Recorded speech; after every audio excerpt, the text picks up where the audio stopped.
Greetings from Washington, D.C., and congratulations on your celebration of South African Women's Day. I join you to celebrate this wonderful day, remarkable day that talks about the resilience, the contributions, and the powerful struggles of women in South Africa who have been able to overcome many challenges and continue to thrive within their communities and within other global spaces. I thank WOZA Women in Law South Africa and the WOZA Women in Law and Leadership Academy for inviting me to be part of this celebration, even if virtually. On this evening, as you all celebrate the women of South Africa, their resilience and their achievements, and especially looking at it within the perspective of women judges, I want to commend all women judges in South Africa and Africa as a whole for the work you do and the difference you are making, even if it is symbolic representation, and of course in the many other places and ways in which we are contributing to changing the narrative about the role of women in communities and the role of women in law, and especially as judges. As you know, in some places across the world, women were not allowed to enter law schools, and women were not allowed to be lawyers even after they went to law school or to be judges. Within the African continent, we also had those struggles, not necessarily by law, but by the judicial structures or the political structures, whether it was through colonization or apartheid in South Africa, that gave women limited to no opportunities for education. But we've been able to overcome that. Women have joined the judiciaries in great numbers and continue to rise into leadership positions. So not only have women been able to get over the struggles of access to education, but they've also been able to attend law schools. And as data shows us, the women are doing remarkably well, coming out top of their classes in law schools. Women have also gone into different positions within the legal professions, including the judiciary.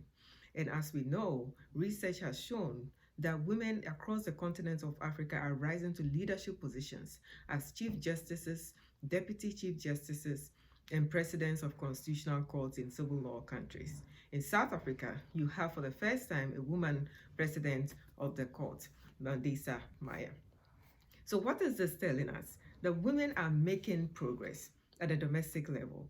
And as a researcher, someone who is interested in the question of how women are progressing within the legal professions, I'm happy to share with you that the data that is available and the research that I have done in the past shows that across the continent there's progress. In some places, there are challenges that still need to be overcome, but progress is being made, the numbers are rising, and we have to celebrate that. So with my research conducted in 2016, which led to the production of the first ever book on women judges on the continent of Africa, Gender and the Judiciary in Africa, published in 2016, we documented women's progress, explained how women got into judiciaries, and I'm happy to say that we have a chapter on South Africa. And so while this progress is being made at a domestic level, we are also seeing the progress being made at the international level. African women have been able to rise beyond domestic judiciaries and gone into international judicial positions. And we followed that up in 2018 with my co-edited book on international courts and the African woman judge, Unveiled Narratives. And I'm once again happy to say that South Africa has put a woman on the international court in the form of former judge of the ICC, Navi Pillay. So what does this tell us? That there's a lot to celebrate, that there's a lot yet that needs to be researched. And so as we engage in this celebration of singing the songs and the acclamations of women judges, we also have to remember that it comes with an extra burden of care.